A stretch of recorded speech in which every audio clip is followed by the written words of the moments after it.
Hello mga towns, my name is AC and this is Above the Net, our first ever podcast for WRP. And before we start and get to know our guest for today, I'm gonna give you first a quick trivia. Okay?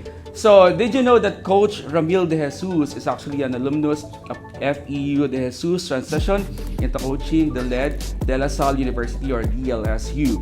It inspires to numerous UAAP championships.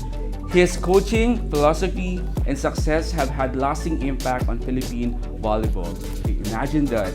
So now let's go and introduce our second set of interviewees to our podcast. We all welcome Benny Ceballos and Ahmet Bituin. Let's give a round of applause, please.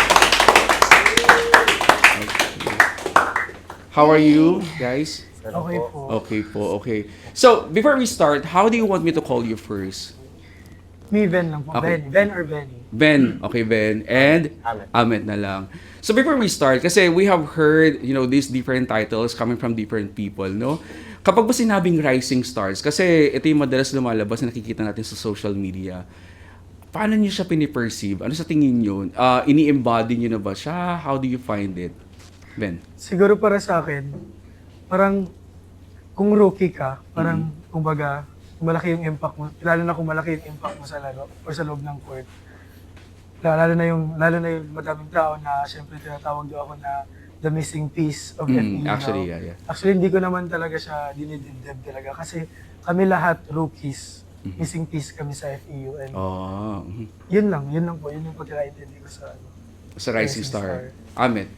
For me po, siguro it gives motivation para sa akin and boost para sa aming mga rookies. Okay. So, motivation at the same time, nagbo-boost ng moral ninyo. Okay? So, you just started, no? Some of the people actually know you already, but you just started.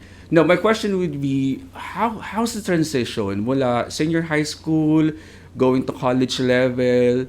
Paano yung transition ninyo?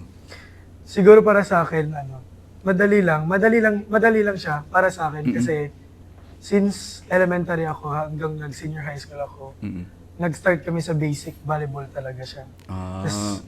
Para sa akin hindi na ako nahirapan, lalo na sa system sa college, lalo na dito sa Manila, sa UAP schools talaga na syempre pag nagdadaan ka talaga sa basic volleyball, masasabi mo talaga kahit anong drills sa college or kahit anong papagawa sa coaches, di ka talaga mahirapan basta start ka sa basic volleyball. Basic. But is there any difference in terms of like level of difficulty? Yes po. Ano? Lalo na sa competition, sa system na. Mas mahirap higher ngayon. talaga sa college. Okay. Ahmed, how about you? Mas high intensity siya. High intensity. Okay. For me po, hindi naman ako masyadong nahirapan kasi going to FEU Diliman, yung grassroots program ng FEU, and transitioning to college. So, parang same lang kasi ng system, so parang hindi na ako nanibago na sobrang laki. And knowing na mas high intensity and yun nga nasabi nila, high intensity and mas higher level yung laro ngayon. When it comes to the crowd, kasi we know already that you're playing for UAAP and UAAP is not something else, right? You're playing for like national level kasi ito eh, and a lot of people actually watching you. How does it feel? Ano yung nararamdaman niyo? Kasi bagong sabak lang kayo. Does it give you much pressure? Kasi physically parang medyo high intensity lang siya. Pero yung parang nyo minimaintain, yung composure ninyo with high... Sa akin naman, as a rookie talaga na yung unang pasok ko talaga sa FEU.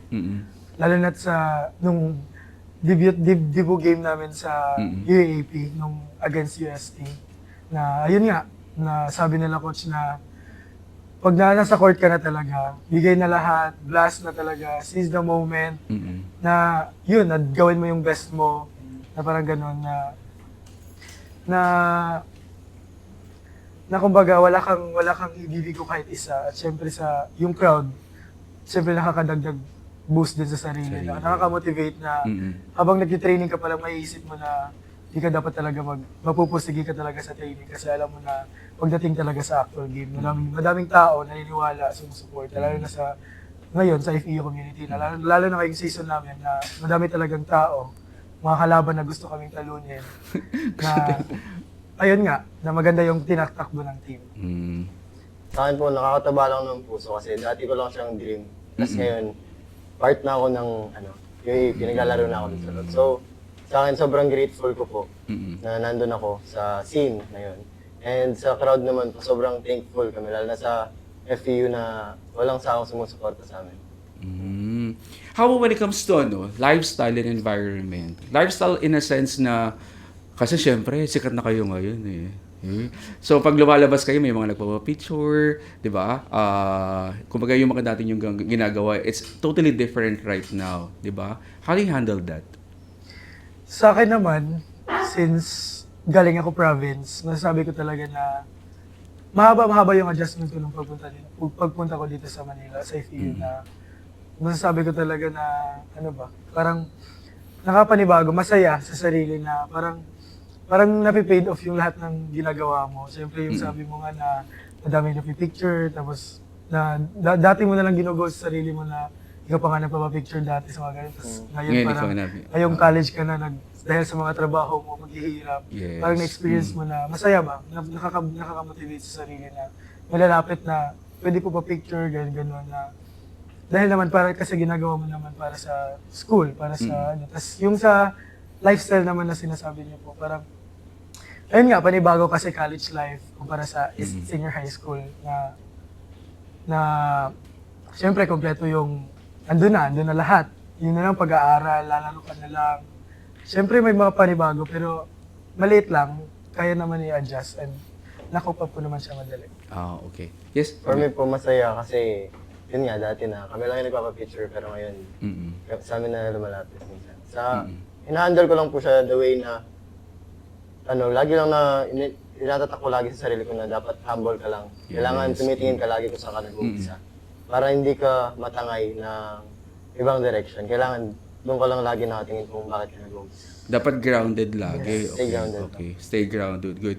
This is actually my personal question, Kasi as a rising star, ano sa tingin yung biggest challenge ninyo na kakaharapin in terms of actually you just started and a lot of expectations coming from different people already? What do you think would be your biggest challenge? Para sa akin, siyempre yung pressure andun na. Nakakatatak na talaga yan sa every athlete talaga. Siyempre, as an athlete talaga, di naman parang nag-expect ka. Siyempre, andun talaga yung failure. Nakakala mo talaga na ginawa mo talaga yung best mo. Pero yun nga, nadating sa failure moment. At sa failure moment mo na yun, paano mo siya i-handle, paano ka mag-compose sa sarili mo na ibalik or i-correct yung mga mali na ginawa mo na parang nagsisika pa rin ng improvement sa sarili. Parang ganun, yung para sa akin. Good. For me po siguro, magiging biggest challenge namin mga rookies for the next few seasons pa na malalaro kami sa FEU is yung consistency po. Na kung paano kami dapat maging consistent sa naumpisahan namin and paano pa kami mas taangat yung level sa laro namin. Good. When it comes to pakikisama naman with other members, are you good naman? Yes, po. super good. Okay. Dapat kailangan, right? Okay. Last question. Why did you choose FEU? I mean, siguro marami sa inyo nag-offer na school. Bakit sa FEU pinili nyo? Para sa akin, wala naman talaga ibang schools na kumuha sa akin. FEU lang talaga. FEU lang. Kasi, siyempre, in behalf, nagpapasalamat talaga ako sa team captain namin, si Kuya Jelon Talisayan. Siya talaga ang source or siya ang, kumbaga parang buto sa pangarap ko na makapunta dito.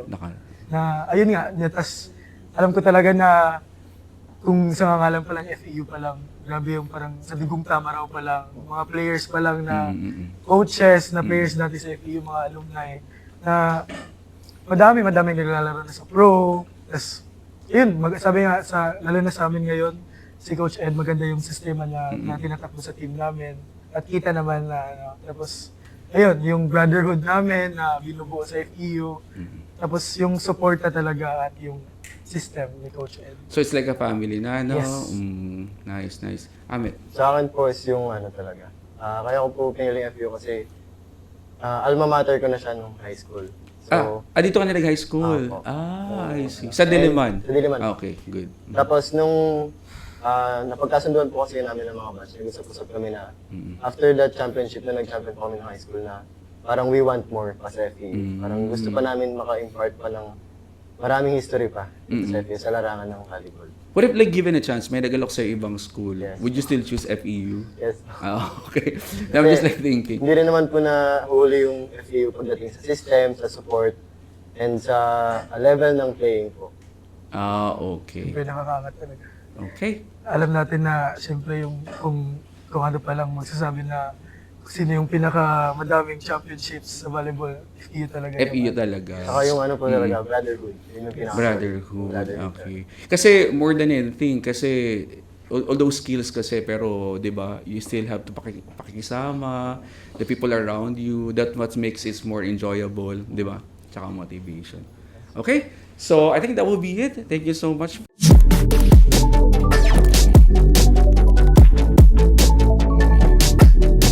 Okay, so before tayo mag-end ng ating interview or our podcast for today, meron pa tayong isang game. Okay? We call it Pass or Play. And are you ready for Pass or Play? Yes. Yes. Kasi wala naman kaming choice. Okay, so I'm gonna give you two choices and then you have only to choose one. Pero may mga iba na parang tatanungin ko why. Okay, ready? Okay, first. Offense or defense? Defense. Defense? Yes. Offense. Okay. Kasi based dun sa inyong possession. Good. Morning training or night training? Morning Morning training. Morning. Parang di kaya Bakit morning training? Yes. Kasi po, mas mahaba yung time mo sa hapon na makapagpahinga pa. And Ah. magawa pa yung mga Super iba mong Pero hindi dapat. naman kayo nahihirapang gumising. Hindi naman. naman. Hindi Parang naman. na ano talaga. Nasanay na. Nasanay. Body clock na talaga namin. Okay. Gigising yung Scrimmage or weights training? Weights training. Scrimmage. scrimmage. Scrimmage. Scrimmage. Kasi more in technical siya. Sa loob ng court talaga. Kaysa sa weight Yes. lang. O ito. Win streak or comeback victory? Win streak. Win streak. Win streak para sa akin. Pero parang actually na-anticipate ko na yung win streak. Okay. Coach pep talk or teammate hype? Teammate hype. Why? Okay sa coach niyo. Hindi, joke. Hindi naman po. Bakit teammate hype? Kasi dagdag yun eh. Dagdag motivate talaga sa loob ng court. Dagdag boost. Pag lalo na, yun nga sabi niya na next interview with si Kuya Kakao, yun talaga yung nagpapahype Hype sa man amin. namin. Hype man namin yun. Hyper. Okay. Crowd energy or focus mindset? Focus Focus mindset. mindset. Okay. Focus sa goals. Yes. Okay. Kill block or dig save? Kill Big block. save. Okay, based on the position. Long rally or quick point? Quick Quick point. Quick point. Pre-game snack or pre-game sleep? Ayan. Pre-game snack. Kasi wala Eh? bawal sleep. Walang sleep. So yung mga snack nyo naman, dapat mga light lang. No? Hindi dapat mga Mga heavy. sandwich. Ganun. Sandwich lang. Tapos after, After, yung parang Parang panghalimaw post-game. na. yung post-game na. Yun yung mga lakasan. Recovery need. Okay. Okay, last question. Game-winning spike or game-winning block? Let me guess. Sa yung pangalawa. Sa yung first? Oh, okay. Okay, sige. So, game-winning spike or game-winning block? game-winning spike para sa atin. Spike, why? Kasi syempre, iyan na lang, i-image mo na lang. Galing mo sa dig. Tapos na-spike sa ano mo. Parang Okay. masarap. Parang na-convert yung dagdag. Parang kinonvert sa teammates mo yung point na nakadig ka. Oh, okay. Game winning spike din. Spike daw sa'yo. Okay. That's all. Thank you very much. It's a very good game. And thank you so much, mga Tams. And I'll see you on our next podcast. Thank you. Bye-bye.